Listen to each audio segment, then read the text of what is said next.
नमस्कार। जय हिंद, जय भारत, वंदे मातरम।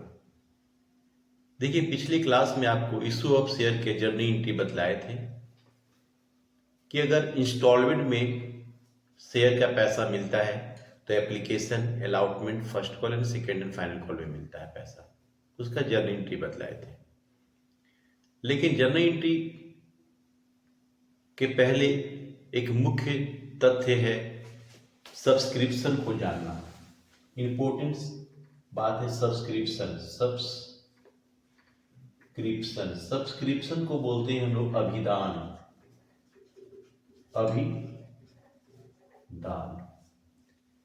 देखिए, सब्सक्रिप्शन को 4 पार्ट में बांटा गया। पहला, मिनिमम सब्सक्रिप्शन।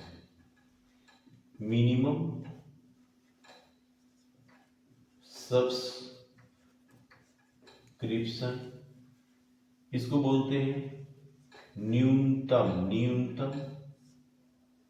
अभिदान।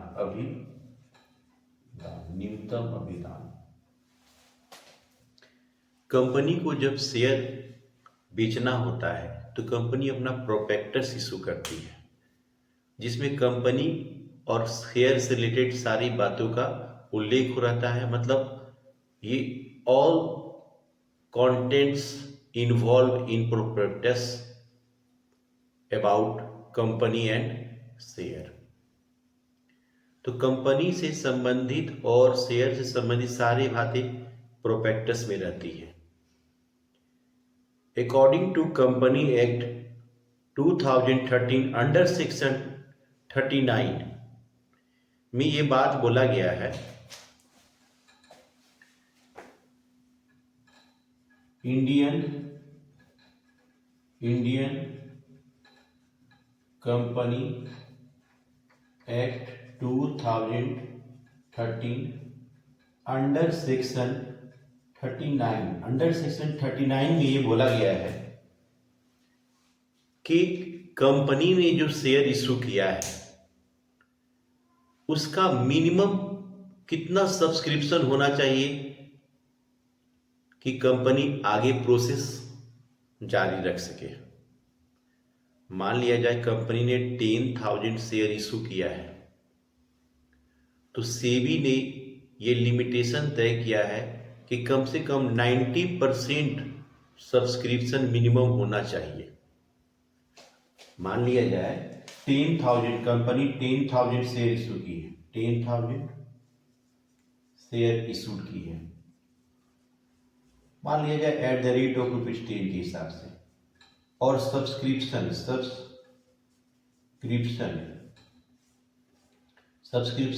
9,000 के लिए हुआ, तो ठीक है, 90% तक ठीक है। अगर 90% तक सब्सक्रिप्शन हुआ है देन कंपनी फिर allotment, first call and second call को प्रोसेस इसका जारी रखेगी। लेकिन अगर 90% से कम हुआ है, मान लिया जाए 8,000 ही सब्सक्रिप्शन प्राप्त हुआ है, ये प्रोस्पेक्टस में जो लिखा हुआ रहेगा उसके हिसाब से काम होता है। अगर प्रोस्पेक्टस में नहीं लिखा हुआ है कुछ, तो सेबी के आदेशानुसार, मतलब सेबी ने जो लिमिटेशन तय किया है 90% उतना होना चाहिए। मान लिया जाए प्रोस्पेक्टस में लिखा हुआ है 8,000 से कम एप्लीकेशन का पैसा नहीं मिलना चाहिए, तो ये मिनिमम उसका सब्सक्रिप्शन है।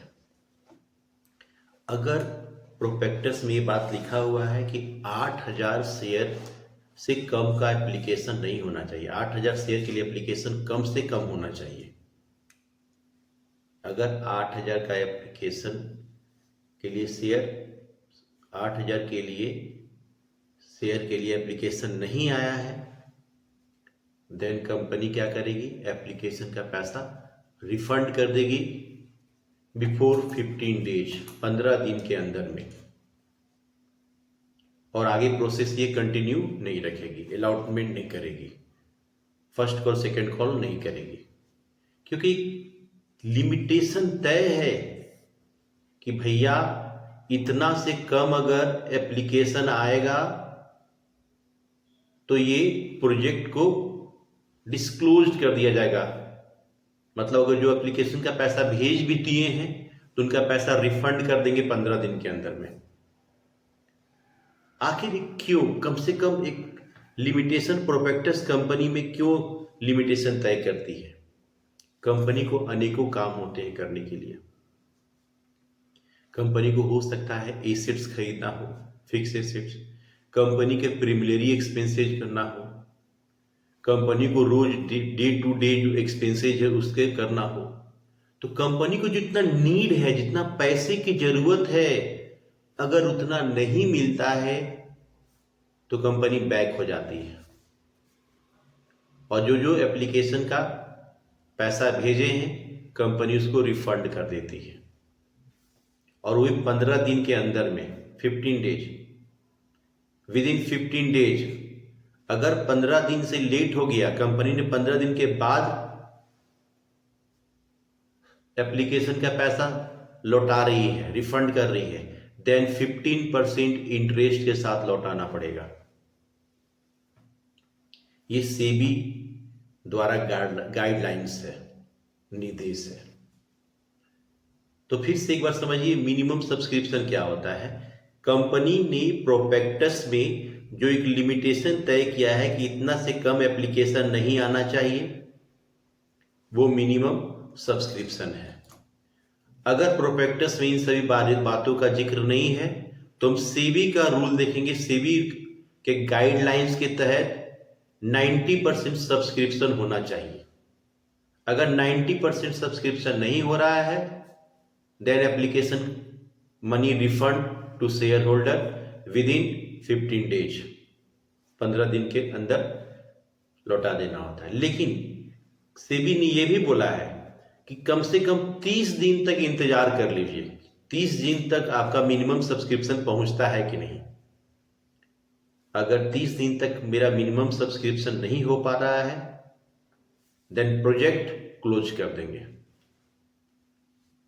और एप्लीकेशन मनी रिफंड कर देंगे। ये मिनिमम सब्सक्रिप्शन हुआ। एक होता है फुल सब्सक्रिप्शन। फुल सब्सक्रिप्शन, पूर्ण अभिदान।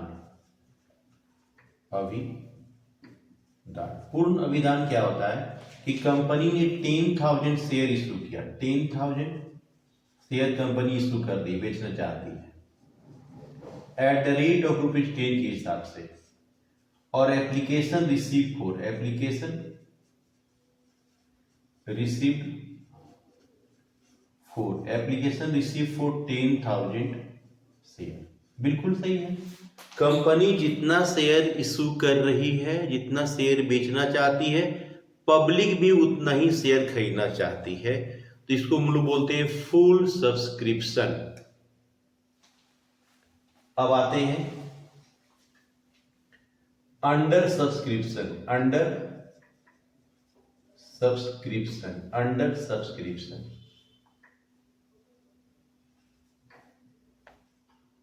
अल्प अभिदान, अभिदान।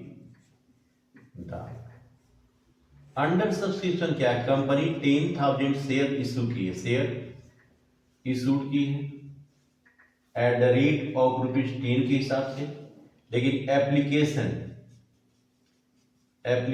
Receive for 9,000 share.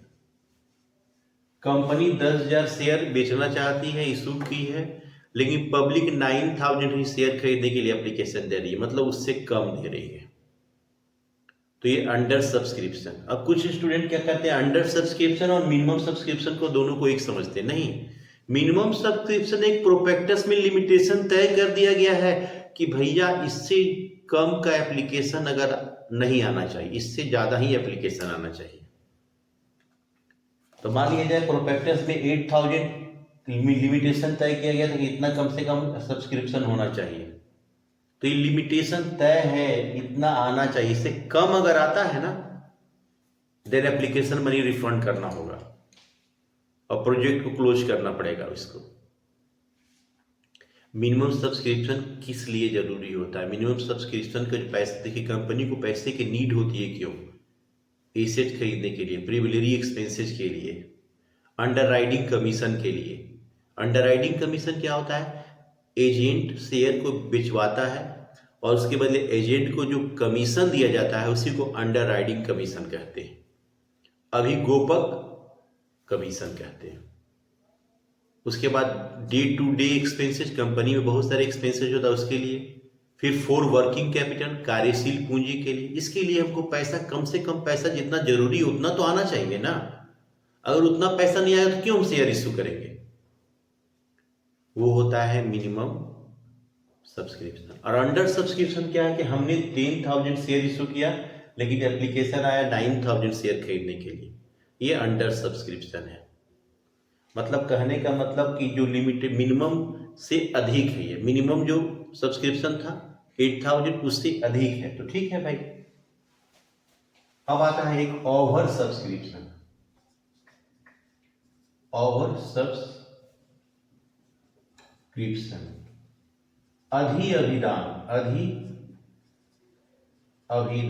अधिअभिदान क्या होता है?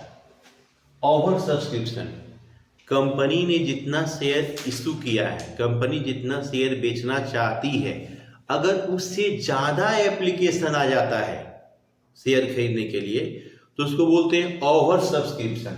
मान लिया जाए कंपनी 10,000 शेयर इशू किया था, 10,000 शेयर इशूड किया था एट द रेट ऑफ ₹10 के हिसाब से। एप्लीकेशन रिसीव को, एप्लीकेशन रिसीव फॉर 12,000 शेयर, 12,000 ज्यादा एप्लीकेशन आ गई तो ये ओवर सब्सक्रिप्शन है। तो इसमें सबसे मेन चीज है ये मिनिमम सब्सक्रिप्शन, इसको समझना। तो ये आपका मिनिमम सब्सक्रिप्शन होता है, फुल सब्सक्रिप्शन होता है, अंडर सब्सक्रिप्शन और ओवर सब्सक्रिप्शन। फिर बतलाते हैं।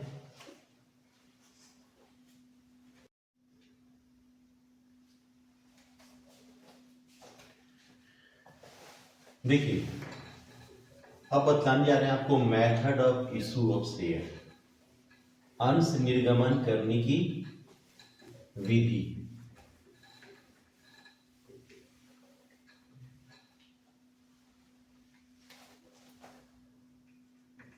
Method of issue of share, issued of share,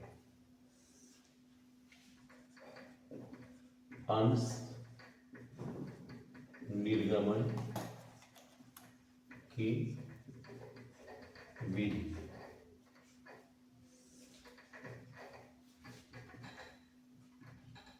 at par,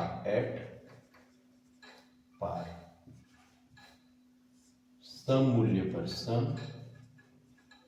मूल्य पर। एट पार क्या होता है? एट पार क्या होता है? सम मूल्य क्या होता है? जब कंपनी शेयर का जो प्राइस तय किया जाता है उसी प्राइस पे कंपनी शेयर इशू करती है तो उसको बोलते हैं एट पार। जैसे मान लिया जाए 10 रुपया का शेयर है, उसको 10 रुपया में ही इशू किया जा रहा है तो इसको बोलते हैं एट पार, एट पार। लेकिन कभी कभी कंपनी की फाइनेंशियल पोजीशन अच्छी होती है, उस समय कंपनी अपना शेयर का दाम बढ़ाकर बेचती है तो उसको बोलते हैं at premium, at premium, at premium. प्रब्याजी, प्रब्याजी परब्याजी पर, इसको परब्याजी कहते हैं। मतलब कि मान लीजिए 10 रुपया का शेयर है, इसको इशू किया जा रहा है 12 रुपये में एट द रेट ऑफ ₹12, 2 रुपये एक्स्ट्रा में इशू किया जा रहा है, इसको बोलते हैं प्रीमियम। इसको बोलते हैं प्रीमियम पे इशू करना, शेयर इशूड एट प्रीमियम। अब आता है एट डिस्काउंट, एट डिस्काउंट, छूट पर, छूट पर। छूट पर मतलब 10 रुपया का शेयर है, उसको कंपनी मान लिया जाए 9 रुपये में इशू कर रही है, तो ये डिस्काउंट हुआ, डिस्काउंट पे। लेकिन सेबी द्वारा या कहा जाए कंपनी एक्ट 2013 के तहत ये अब इस पे रिस्ट्रिक्शन लगा दिया गया है कि शेयर को डिस्काउंट पे इशू नहीं किया जा सकता है। हमेशा याद रखिएगा, शेयर को डिस्काउंट पे इशू नहीं किया जा सकता है। लेकिन under section 55 company act under section 55 एक स्वीट शेयर होता है। स्वीट शेयर क्या होता है? स्वीट शेयर कंपनी के जो डायरेक्टर होते हैं, कंपनी के जो एम्प्लॉय होते हैं, जो कंपनी में अपनी सेवा देते हैं, सर्विस देते हैं, मेहनत करते हैं कंपनी में, तो कभी कभी कंपनी क्या करती है, अपने एम्प्लॉय को और डायरेक्टर को डिस्काउंट पे स्वीट शेयर देती है। तो ये डिस्काउंट का भी 5% से ज़्यादा डिस्काउंट नहीं होना चाहिए। तो शेयर इशू किया जा सकता है डिस्काउंट पे, लेकिन स्वीट शेयर को ही केवल डिस्काउंट पे इशू किया जाता है। स्वीट शेयर वह शेयर होता है जो एम्प्लॉय को और डायरेक्टर को उनकी सेवाओं के बदले दिया जाता है।